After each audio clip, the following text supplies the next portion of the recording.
ଶ୍ରୋତାବନ୍ଧୁ ସେ ଅନୁଭବ କରିପାରନ୍ତି ନୀଳକନ୍ଦରର କାଳିଆ ଜହ୍ନର ଶୀତଳ ପ୍ରେମ ତଥା ତାଙ୍କର ଦିବ୍ୟ ସ୍ପର୍ଶକୁ। ପୁଣି ମଧ୍ୟ ଅନୁଭବ କରନ୍ତି ଶୂନ୍ୟ ମହାଶୂନ୍ୟର ଶୂନ୍ୟ ପୁରୁଷଙ୍କୁ। ଶ୍ରୋତାବନ୍ଧୁ ଆଜି ଏମିତି ଜଣେ ଛନ୍ଦଲଗ୍ନା ଗୀତିକବିଙ୍କୁ ଶୁଣିବା ଯେ ଭକ୍ତି ରସରେ ଉବୁଟୁବୁ ହୋଇ ଦେହରେ ନାମାବଳୀ ପକାଇ କଣ୍ଠରେ ହରି ମହାତ୍ମ୍ୟ ଭଜି ଭଜି ଓ ଲଲାଟରେ ଭକ୍ତି ଚନ୍ଦନ ବୋଳି ନିଜକୁ ସମର୍ପଣ କରିଛନ୍ତି ଶ୍ରୀ ଜଗନ୍ନାଥଙ୍କ ଚରଣାବିନ୍ଦରେ। ଆଧ୍ୟାତ୍ମିକତା ଓ ଜୀବନବୋଧର ଜଣେ ଭାବପୂର୍ଣ୍ଣ କବି ଗୀତିକବି ସ୍ୱର୍ଣ୍ଣଲତା ମହାପାତ୍ର। ସ୍ୱର୍ଣ୍ଣଲତା ମହାପାତ୍ର କହନ୍ତି, ଜୀବନର ଅସ୍ଥିରତା ଭିତରେ ମଣିଷ କେତେବେଳେ ଈଶ୍ୱରଙ୍କ ଉପରୁ ବିଶ୍ୱାସ ହରାଏ ତ ଆଉ କେତେବେଳେ ଠାକୁରଙ୍କ ନାମ ନେଇ ଅବୁଝା ମନକୁ ବୁଝାଇବାରେ ସଫଳ ହୁଏ। ବିଶ୍ୱାସର ବଳୟ ଭିତରେ ପ୍ରଭୁଙ୍କର ଏକ ସୂକ୍ଷ୍ମ ସତ୍ତାକୁ ମୁଁ ଅନୁଭବ କରିଛି। ତାଙ୍କରି କୃପା ଓ କରୁଣାରୁ ମୋ ଲେଖନୀ ଶବ୍ଦ ରୂପ ପାଇଛି। ପ୍ରଭୁଙ୍କୁ ସାଷ୍ଟାଙ୍ଗ ପ୍ରଣିପାତ ଜଣାଇ ସେ ନିଜ କବିତା ପୁସ୍ତକ, ଯାହାର ଶୀର୍ଷକ ହେଉଛି ଭକ୍ତି ଚନ୍ଦନ, ସେ ସମ୍ପର୍କରେ ସେ ଉଲ୍ଲେଖ କରିଛନ୍ତି, ପ୍ରଭୁଙ୍କୁ କହିଛି ମନର କଥା, ହସ ଲୁହ ପ୍ରେମ ବେଦନା ବ୍ୟଥା। ଗୀତି କବିତାର ପ୍ରତ୍ୟେକ ପଂକ୍ତି ଭାବ ମୁରୁଜରେ ଦେଇଛି ଆଙ୍କି।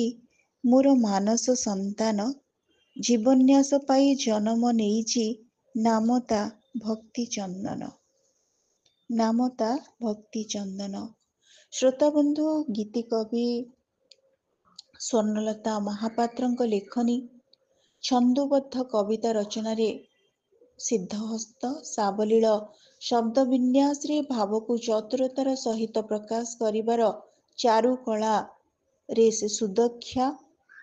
ନିକଟ ଅତୀତରେ ସନ୍ଧାନୀ କବୟିତ୍ରୀ ଗୀତି କବିତାର ସୂତ୍ରକୁ ଅନୁଧ୍ୟାନ କରି ଆବେଗ ଓ ଲାଳିତ୍ୟ ସମନ୍ୱିତ ଗୀତି କବିତାମାନ ରଚନା କରିବାରେ ନିଜର ନିପୁଣତା ପ୍ରଦର୍ଶନ କରିଛନ୍ତି।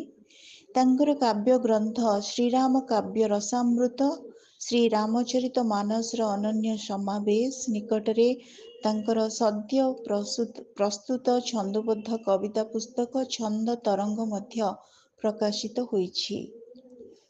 ଶ୍ରୀମତୀ ମହାପାତ୍ରଙ୍କର ଏହି ପ୍ରଥମ ଗୀତି କବିତା ପୁସ୍ତକ ଭକ୍ତି ଚନ୍ଦନ ଆଧ୍ୟାତ୍ମିକ ଭାବଧାରାରେ ରସାଣିତ, ଭକ୍ତି ସୂତ୍ରରେ ଆବଦ୍ଧ ତଥା ନବଦା ଭକ୍ତିର ଅପୂର୍ବ ସମାହାର କହିଲେ ଅତ୍ୟୁକ୍ତି ହେବ ନାହିଁ। ଶ୍ରୋତାବନ୍ଧୁ, ଆଜି ଆମେ ଶୁଣୁଛେ କବି ସ୍ୱର୍ଣ୍ଣଲତା ମହାପାତ୍ରଙ୍କୁ ତାଙ୍କର ଭକ୍ତି ଚନ୍ଦନ କବିତା ସଂକଳନସ୍ଥ କିଛି ହୃଦୟସ୍ପର୍ଶୀ କବିତା ଆପଣମାନଙ୍କ ଉଦ୍ଦେଶ୍ୟରେ ମୁଁ ଉପସ୍ଥାପନ କରୁଛି। କବିତାର ଶୀର୍ଷକ ହେଉଛି ସର୍ଜନା କରିଚ। କବି ସ୍ୱର୍ଣ୍ଣଲତା ମହାପାତ୍ର।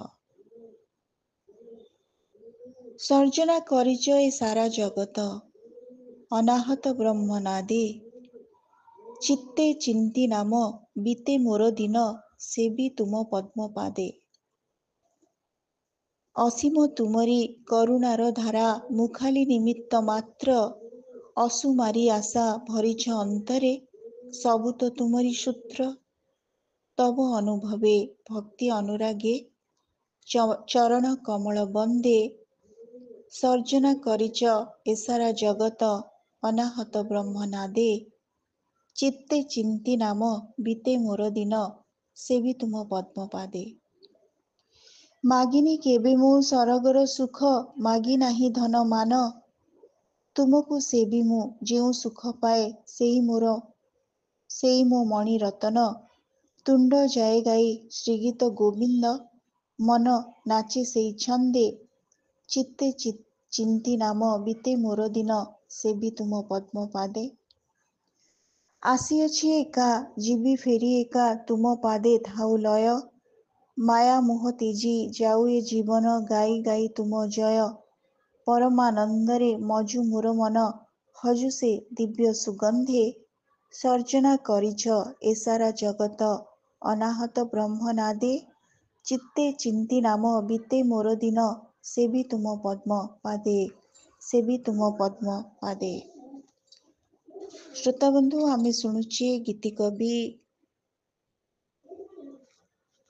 स्वर्णलता महापात्र को तांकर आउ एक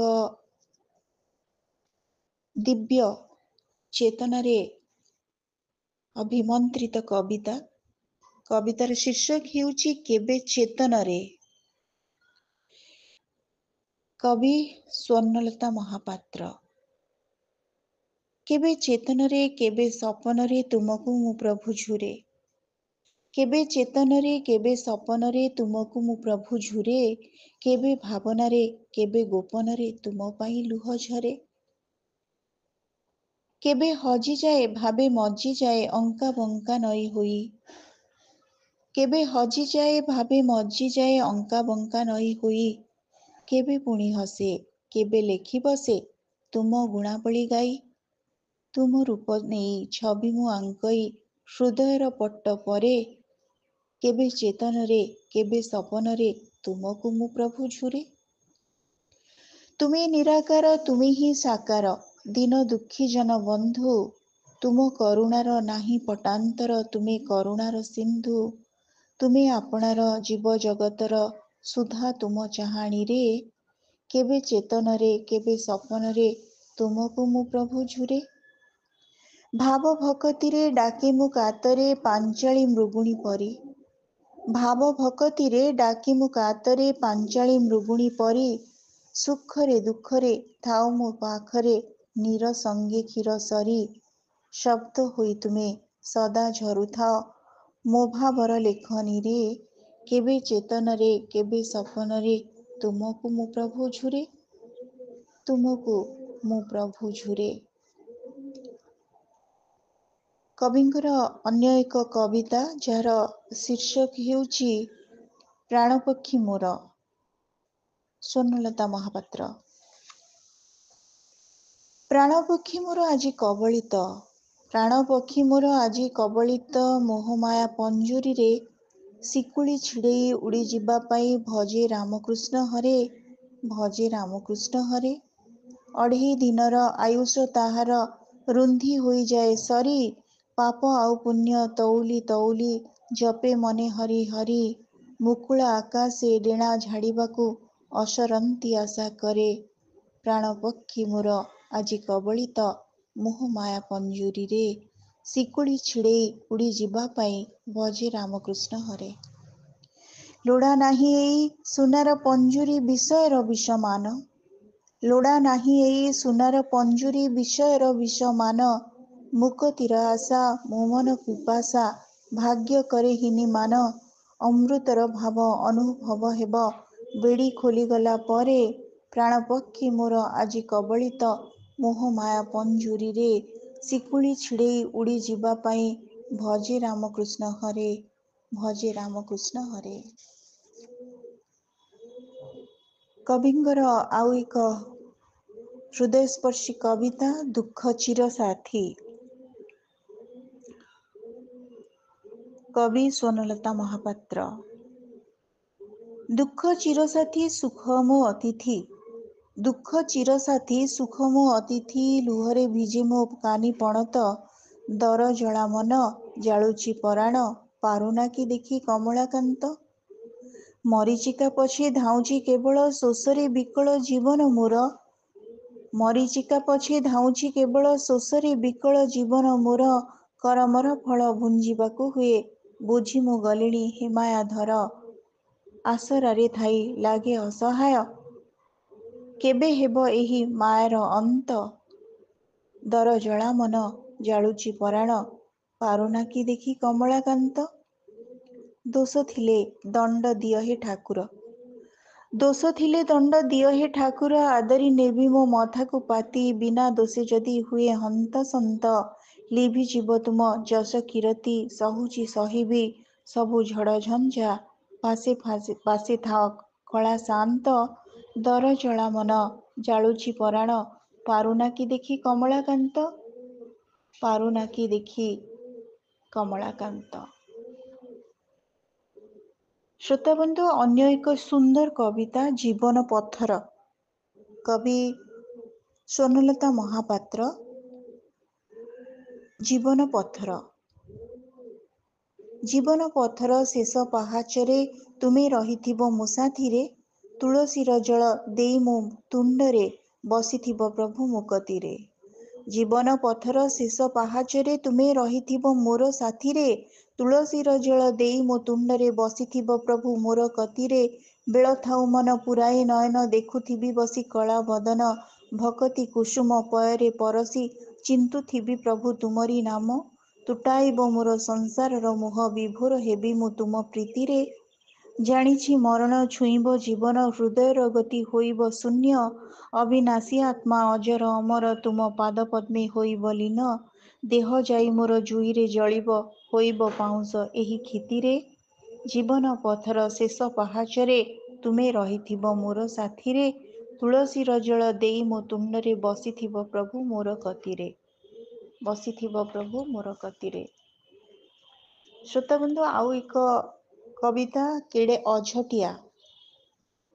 କବିତାର ଶୀର୍ଷକ କେଡ଼େ ଅଝଟିଆ। ଗୀତି କବି, ଛନ୍ଦ କବି ସ୍ୱର୍ଣ୍ଣଲତା ମହାପାତ୍ର।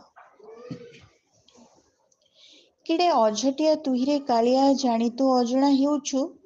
କେଡ଼େ ଅଝଟିଆ ତୁହିରେ କାଳିଆ, ଜାଣି ତୁ ଅଜଣା ହେଉଛୁ। 108 ଗରା ଜଳେ ଗାଧୋଇବୁ, ସ୍ନାନ ମଣ୍ଡପେ ଆସିଛୁ।